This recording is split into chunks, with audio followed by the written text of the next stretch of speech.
Hey guys, it's Jim here, and on today's video, I'm going to be going over what I believe are the best guitars per that body style for under $1,000 new. Now, this list is only going to be going off of my own personal experience. I'm not going to mention any guitar that I have not personally tried. Just getting that out of the way. And I'm going to start with the most classic body design of them all, the original, the Telecaster. Now, I'm actually not going to recommend a Fender for under $1,000 as my best one. I'm actually going to go with the Reverend Pete Anderson model. Now, before you say I'm being sacrilegious here by not picking a Vintera, I think the Vinteras are good guitars too, but if it were me, I would go for the Pete Anderson. And the reasons are, there's a few of them. For starters, I think that the overall quality control and the consistency is definitely better on the Reverends than the Fender Vinteras. That's just my own personal experience. There are good Vinteras, but I've played some bad Vinteras.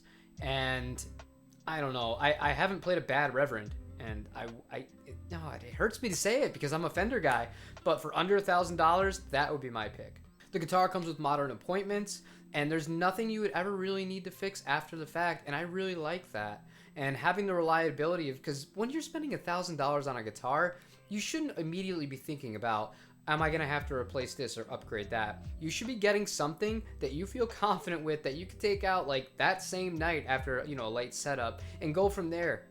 And I feel like for this price point, that would be the way I would go. Now for a Stratocaster, I am going to go with the Fender this time. I am going to go with the 50s FSR Fender. It has a racing stripe on it, but most importantly, it is made in Japan. Now, if you follow this channel at all, you're probably sick of getting beaten over the head with my obsession with Fender Japan. And this is not anything against Fender Mexico. It's just, I don't know how many times I have to say it. If you have to have me choose between a Mexican-made Fender, unseen, and a Japanese-made Fender, unseen, it is going to be one of the easiest decisions that I can make. I'm going to take the Japanese one every single day of the week. This guitar is more of a vintage feel too. It's got the 7 1/4 radius, beautiful maple neck on it. It's a little bit different because it does have the racing stripe. I don't know, maybe you're not into that, but for me, the overall quality, I know exactly what I'm getting, and I'm into it. Next, I'm going to go for a Les Paul style guitar, and this one's a little different because I'm going to say two. I'm going to kind of go against my own rules here, but there's a reason for that. So if you want one that has humbuckers in it, I would go for the PRS, the SE245. That guitar is going to be fantastic out of the box. It's going to stay in tune better than a regular Gibson is, and it's going to get you that vibe, and the quality control is going to be fantastic on it. But if P90s are more your thing, I think you have to go with the Gibson. The Les Paul Special, it's $1,000, and it's just, there's something about P90s. And in that price range, there's not really anything else that has P90s in it that I would say would be a better value for your money. And the Gibson's going to hold its value pretty well, and it's going to sound great. If you don't have tuning issues, it's going to sound fantastic. So that would be the route I would go if I wanted P90s in a Les Paul. Humbuckers in a Les Paul under $1,000, I'd go with the PRS SE245. Now for a semi-hollow body guitar, I'm going to go with Eastman's, the T386. It's $1,000. Now, $1,000 for a Chinese-made guitar might have seemed like, infinity too many dollars a few years ago.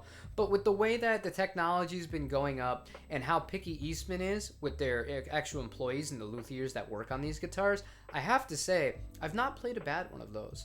I was initially also kind of put off by the Made in China for that price tag. But even PRS, I think they're semi-hollow body too, the SE versions, those are made in China, and those are also fantastic. Out of this price range, but for $500 less, you really can't beat the T386. And if you put a gun to my head and you would say this or the Epiphone 335 or 339, I would say these are substantially better. They come with the Kent Armstrong pickups already in them, really good tuners, a nut that you don't need to replace. Just a really, really nice guitar. And in the semi-hollow body range, in this price range rather, I think this is as good as you're going to get. Now for offset guitars, I'm going to do one with a trem and one without a trem. Let's start with the one without the trem. I'm going to butcher this name, and I'm so sorry for that. I think it's a Beluguer? Espada. That's the easy part, the Spanish part.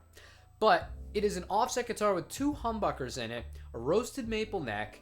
It's a beautifully designed instrument. It looks really, really sleek, and it feels really comfortable.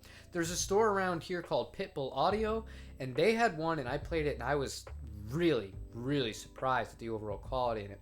It's another import guitar, but it's pretty specced out, and it's definitely different. I would recommend, if you ever see one of those in person, pick it up. You'd be really surprised. Very comfortable, easy playing guitar, and yeah, very, very nice. Now, as far as the offset with the trem, I would go with the G&L de Henny. It's about $600 new. It's basically a Jazzmaster with like a Wilkinson style trem on it instead of the regular Jazzmaster Fender style trem on it. Now, I think if this guitar had Fender on the headstock, not only would it be a lot more popular with players, but I think the price would be at least a few $100s more than it currently is. So if you wanted an offset that's a little bit different and a steal of a price in my opinion, I would check one of those out. Hard to beat for $600. Now for a shredder guitar, I'm going to go with the ESP, the LTD H3 1000. This guitar falls right at the edge of the price range, but the quality on these, I just demoed one the other day, and they're really, really good guitars. If shredding is your thing and you want the more aggressive look, this is a really hard guitar to beat. The appointments on it are top notch. They really spec these things out, and you have to give a lot of credit to ESP again, and a lot of companies right now, like Schecter's doing a really good job. I actually wanted to mention the Nick Johnson Stratocaster style guitar, but I've never played one before, so it wouldn't be right of me to recommend a guitar I've never played. But going back to the Horizon, it is so consistently good, and if you really want that fast, easy playing guitar that you can rip on, that's the way I would go. And finally, if I had to pick one guitar, regardless of shape or style, and I needed to do anything with it and take it for a gig right now, I would pick the PRS SE Custom 24. What can I say?